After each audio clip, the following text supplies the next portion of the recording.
Generation X. In general terms, those born between 1965 and 1980. Latchkey kids. Independent. Existentialism.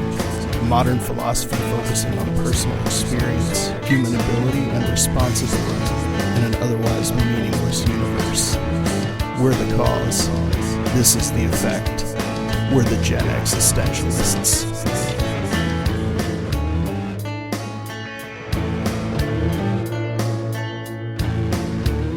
Welcome in, friends, to the Gen Existentialist podcast. My name is Scott. And I'm Bunny. And we are here to yap at you from a Gen X point of view. And when I say yap, I do mean yap. Mm-hmm. In other words, we're going to pull some topics from Mega Wheel the Magnificent and try to do things that most discerning podcasts won't.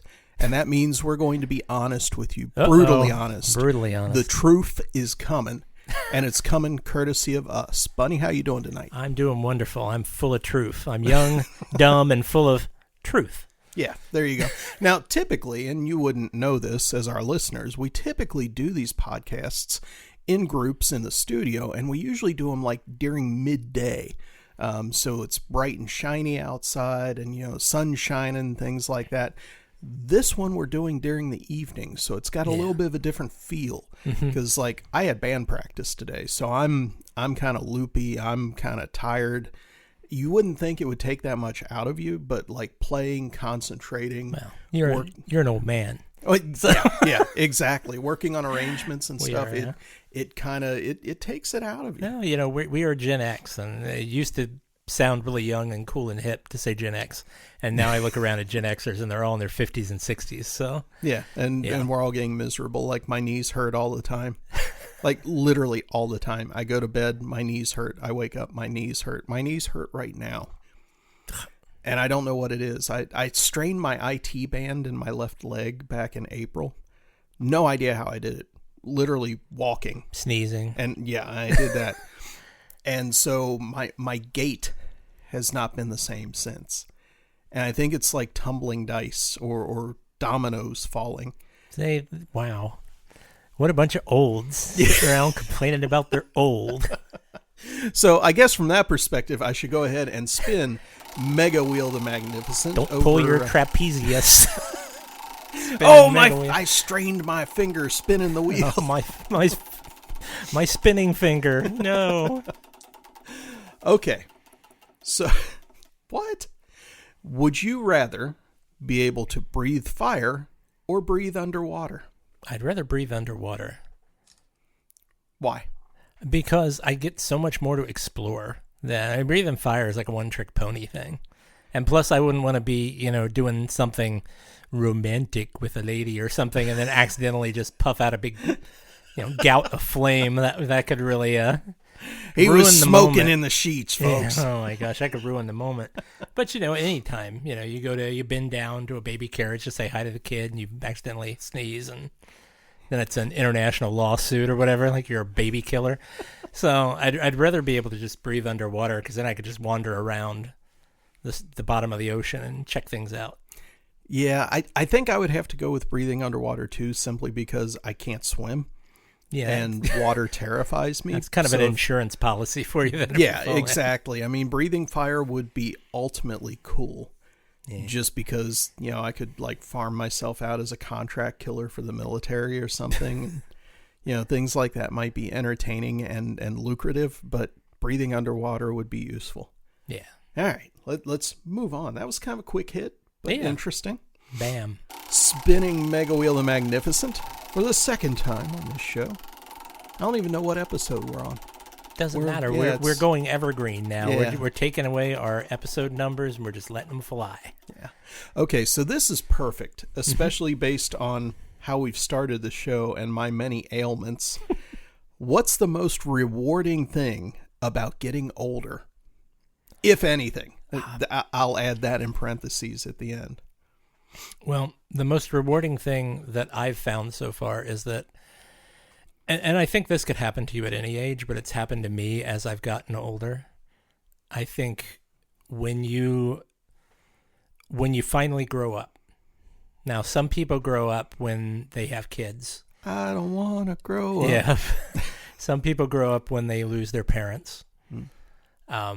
There's a lot of different reasons to grow up. Some people grow up when they are diagnosed with something terrible, or their loved one is diagnosed with something terrible. Yeah. Everybody ends up busting that hymen. Is that what you call it? It's like the time hymen. Yeah. The time hymen. Yeah, they bust through that at some point in their life.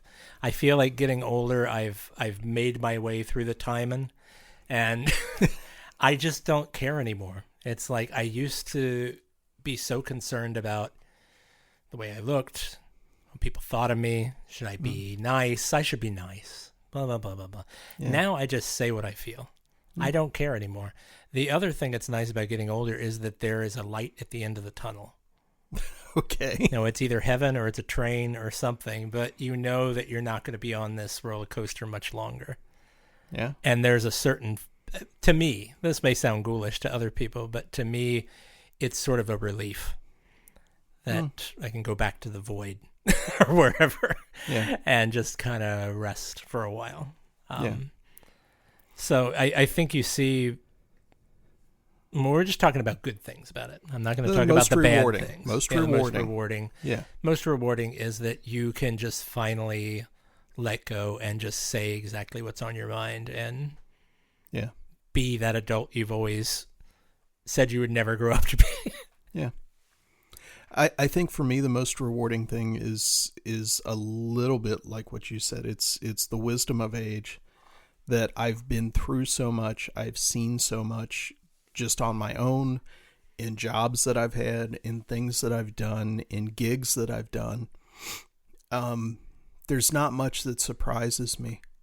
There's not much that catches me off guard. And you would think that would make things bad, but it doesn't. Mm-hmm. It really calms the waters when you realize that, there's nothing out there that's really going to knock me off my feet.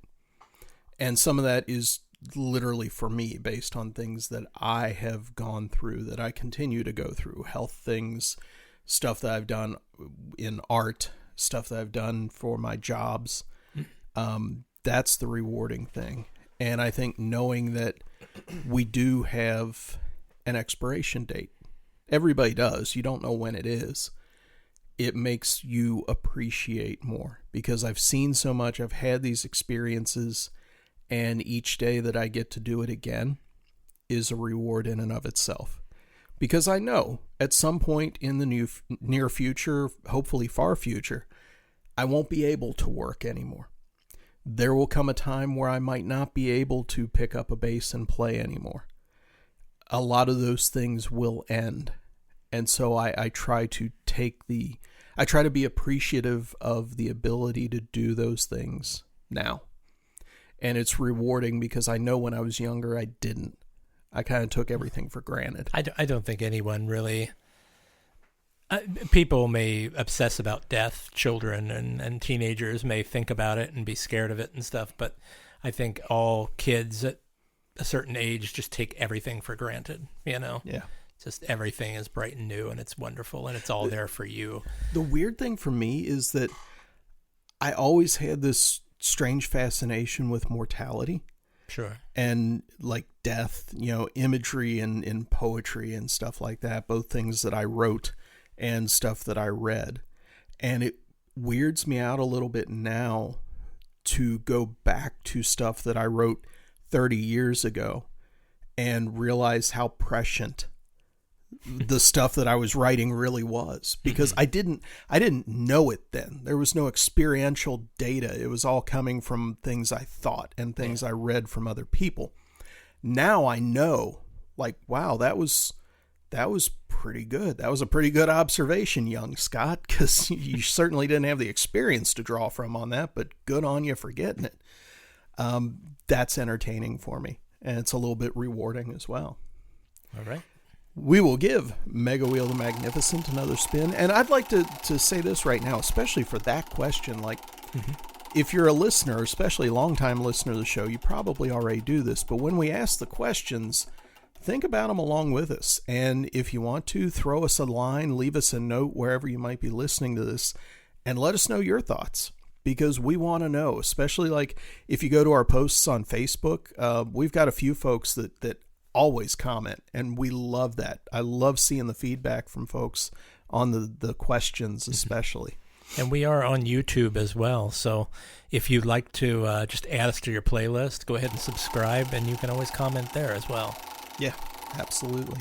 And you would have thought that Mega Wheel would have given us a topic by now, but I had to respin because apparently I forgot to knock one off that we had previously. Forgot to rub one out. Okay. Obscure toy lines from the 70s, 80s, and 90s you just couldn't wrap your head around. Well, I can wrap my head around pretty much anything, especially when it comes to toys. But I will talk about some of my favorites. I liked when they came out with Crystar or Crystar. Do you remember that? I remember the name, but I can't Crystar is a very it's a very obscure comic book character back in the days. It's from the Kingdom of Crystal, and all the characters they put out, with the exception of a couple of them, were all this see-through acrylic. Was Crystar part of the Marvel? Yeah. Okay, all right. I know who you're talking about then. But they had those toys out in the late 70s, which were great. I don't consider Micronauts really super obscure, but I loved them. They were not super popular. Rocks and Bugs and Things, I think you can agree. Yes. Was a fantastic line of just bizarre, like, who came up with the idea that these would be fun to play with? Yeah. They weren't really. None of them really worked very well. No, they weren't fun, but they were fun to have. Yeah, they were fun to look at. Yeah, I implore you folks out there to go check that out. Google Rocks and Bugs and Things. Yeah. There was another toy line called Supernaturals, which was familiar with that. It's kind of a He-Man style action figure, like a big muscle guy action figure, but they had an entire section on them and a head that was holographic. So you turn them, like kind of lenticular too, where you'd turn it and their body would change into something spooky or whatever, like you'd see a spooky image. They were real crap. No good. That super elastic plastic that came out in the early 70s. It was probably a 60s thing, but it was a whammo thing where it was a tube of carcinogenic goo that you stuck on the end of a straw and you blew in it and you made your own balloons. Do you remember that? It came out all super stripy. You'll never forget the smell, kids. That was really bad. And then, of course, there's the Mad Scientist line of toys that came out in the late 80s, early 90s with the tagline, "Too gross." That was the whole thing. I don't remember that at all either. It was all this. They were kind of like creepy crawlers where you could make gummy worms and things to eat. And there was other stuff where you'd dissolve monster flesh off things. It was really bizarre. Yeah. But it was all based on a mad scientist lab. So kind of weird. So how about you? What are some obscure toy lines you remember? The obscure, it wasn't obscure, but I think it was from the 90s. When there were the Pogs. I never understood Pogs. I still don't. I don't get how that was a fad, what the fascination was. I don't. And granted, I was an adult by then, so I wasn't supposed to get it. But still, it was one of those weird things that you look back and you're like, what the hell were people thinking? The one that, and it is obscure, that people should have been down with. And as soon as I say this, you're going to jump in on me. You're going to say Battle Beasts. Yeah. Battle Beasts were the coolest toys outside of Star Wars action figures. They were little beasts that had like the heat sensitive thing on their chest that was earth, air, fire, water, I think. Yeah. And that's how you battled. But they all had like armor and different things with them. I've got a few upstairs that I bought after the fact.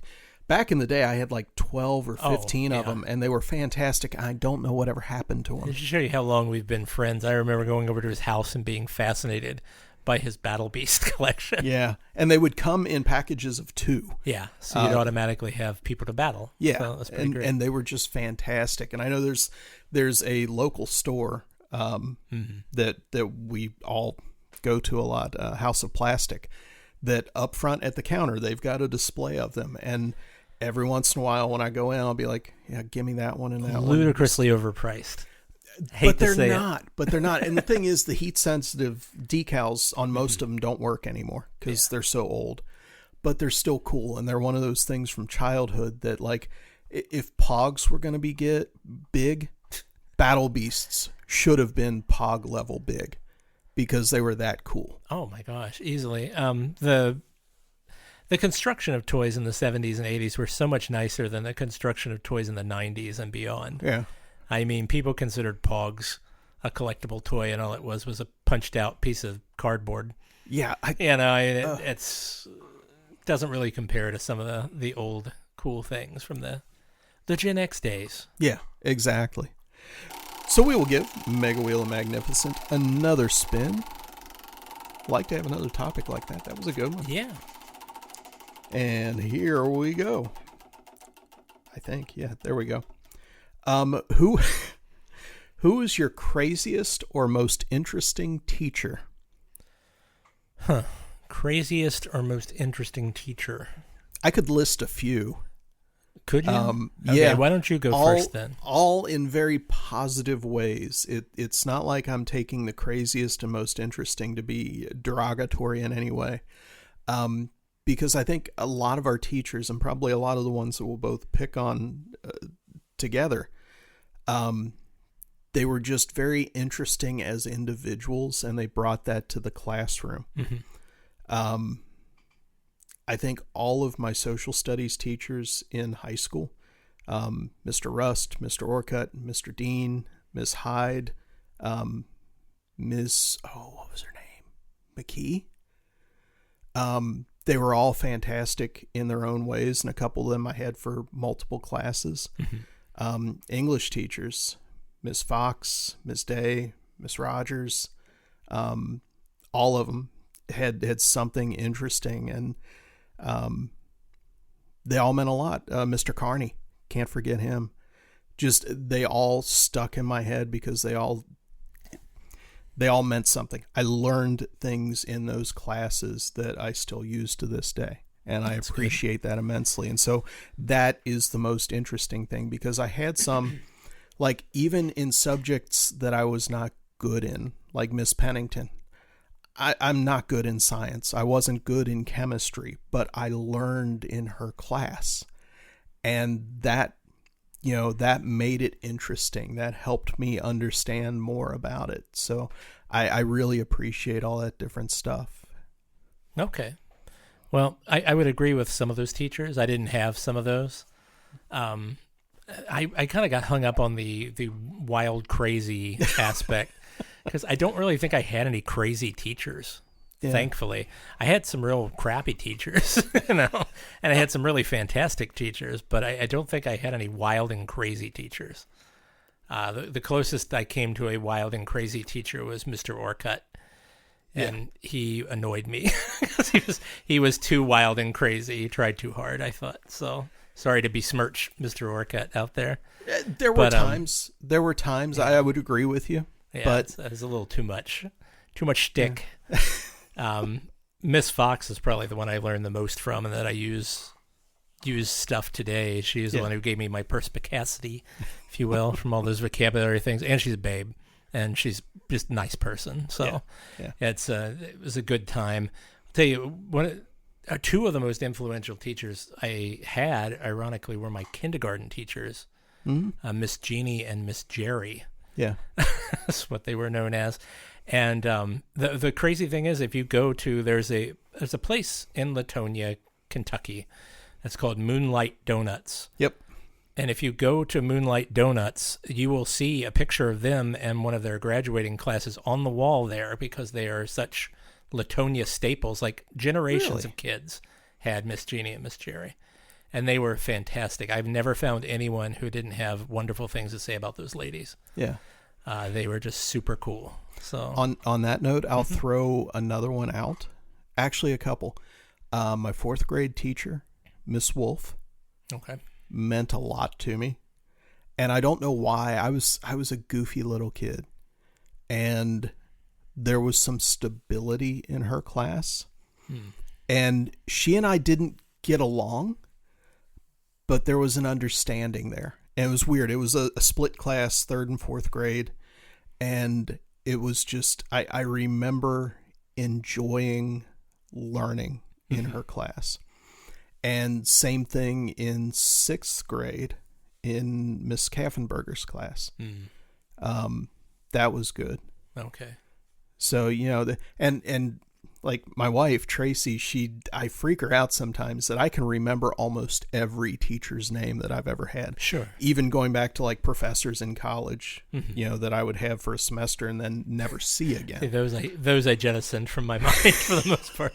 I stopped recording them after college, but yeah. But I think it is I guess the thing I'm taking from this question more than anything is that you don't have to be a crazy, oddball, interesting teacher to have an effect. Sure. You just have to do the job well. Yeah.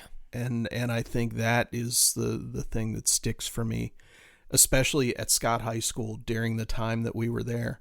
The teachers that I interacted with in the English and in the social studies departments were all, like, as far as I'm concerned, top drawer.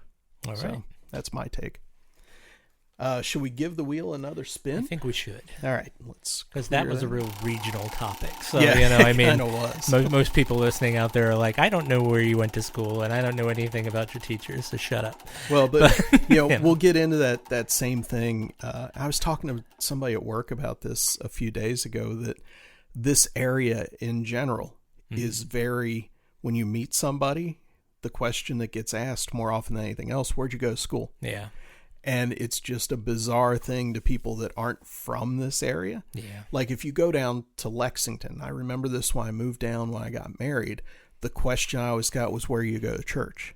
Okay. And the answer was, we don't. And for a lot of people I met down there, that was the end of not even interested in having any further communication with me because... Well, see, that's their opportunity to go, well, you should come to my church. That they should invite you. Yeah, and when I'd say, not interested, oh, okay, done. Persona non grata now. Yeah, well. So up here it's, where'd you go to school? Okay, so our last topic for today is, what was the house like that you grew up in? It was definitely my safe haven. It was my home. Physically, it was an all-brick ranch, very small, 2 bedrooms, 1 bathroom, shared by the 3 of us. We had a basement we'd added a crappy little rec room onto, so me and my friends could hang out indoors. That was a great rec room. It was a great rec room. And instead of just outdoors, I had a really hard time. I sold the house a few years ago, finally. And I remember I actually went in and I sat on the floor in front of the television in the living room, like I used to when I was a little kid, and I put on a DVD of Buck Rogers in the 25th Century. Yes. Because that's a program I used to go into the living room and sit and play with my toys on the floor and watch the, real time, and it was airing live. And I was watching it, and I'm sitting in this basically empty house. There was nothing in there except the TV at the time, and 1 chair, and that was about it. And I just kind of sitting there and realizing, God, this place is so small. It's really small. The other thing I did, which was kind of my swan song farewell to the house, is I went in to my old bedroom and I put the cell phone up in the window and put on some Cure. Yeah. And I laid on the floor where my bed used to be, just so I could take in the acoustics of that room one last time, because I spent so much time. I mean, the bedroom was where I lived, basically. My parents were fine with me just shutting the door. I can't believe that I made an entire world out of a room that was maybe 8 by 10. Yeah. And that was my entire world. And I would have like 10 friends come into that room and we'd all hang out. And it's just amazing that so many people and so many good things happen in such a small space. Yeah. It's a very small space. But yeah, it's hard to let that one go. But, little things. Yeah. We moved twice when I was a kid. Started out in Bellevue, moved to Villa Hills for a couple years, and then ended up in South Covington, just up the road from where you were at. Mm-hmm. And that house that my parents still live in, 2-story, basically a ranch up top. It's got a basement, very similar to yours from that perspective. And it's the same thing now. Like when we go back for holidays or even to visit, because I go over way more often now than I had because my folks are getting older. They need more help with stuff. I remember my room upstairs because I guess when I was a freshman in high school, my dad and I fixed up part of the basement and I moved downstairs because I was working and coming in late, and my parents would usually already be in bed, so I wasn't bothering them, and I had more room down there. But upstairs, when I go into that room that was my bedroom for so long, it just seems so tiny. I remember that bedroom. I remember playing Sega Master System in that room. And I back in the day. I can't imagine now, like going in there with 3 or 4 people. Even the room downstairs where my room ended up, at certain times there would be 4 or 5 of us in there, and there's not room for 4 or 5 people in there. I don't understand. Yeah. It's a weird physics thing. I don't understand how. Well, we were smaller then too, so. Yeah, and I'll grant that, but still, because you put a bed in there and a table and a desk, and for me 2 or 3 basses and an amp and all the other junk that I had, like, I don't get it. Everything does seem so small. Mm-hmm. And it seemed big at the time. It did, didn't it? I think that's the biggest thing, is that change, that difference in perception as you get older, mm-hmm. that adulthood gives you. And it kind of goes back to, the rewarding things. I think it's rewarding to be able to look back and see how your perceptions have changed, and that size isn't everything. A big house, a small house, Sorry. a big house, a small house. It's what you put in it, and it's what you do with it that matters more than anything. Mm-hmm. Can I tell you a weird thing I did before I left? Yeah. Should have disclosed this to the inspectors. No, my room, you remember my bedroom, I used to change the wall color every other year. I remember the really dark purple being my favorite. Yeah. Okay. Well, I went and I was checking all the outlets, mm-hmm. and I took the cover off of one of the electric plug outlets. Yeah. And I looked in, and there was stripes of paint from all the different colors of my room. Yes. Underneath that switch plate. So I took that electrical outlet out and put a new one in, and just so you could keep that. And I put it in a Tupperware thing because it still smells like the house. Nice. So every once in a while, I'll crack it open and get a whiff. Yeah. Because it still smells like that kind of dust or whatever sure. smells in a house that. So it just kind of takes me back. But I've got I can see all the different progressions of the dark purple was the last one, I think, and then there was there was yellow on top of that because my dad painted the room yellow after I left. Yeah. I don't know. So it was yellow and purple and red and burgundy and blue, and it just kind of kept going down the line. It was crazy. I remember for a long time the young ones' silhouettes would always make it back up. Don't forget the rat tapestry. So I had a lot of embarrassing things in that room, but that was something that I swiped from the place and took with me because I was like, but hey, you replaced it with a brand new one. Nobody's going to get mad about that. I did. I had to take something small with me. There you go. That's awesome. Hey, that's going to do it for this episode of the Gen Existentialists. Again, leave us a message, leave us a note if you've got things that you found rewarding about getting older. We want to hear about it. Might be a topic on a future show as well. And until that time, my name is Scott. And I'm Bunny. And we'll catch you next time. Have a good one.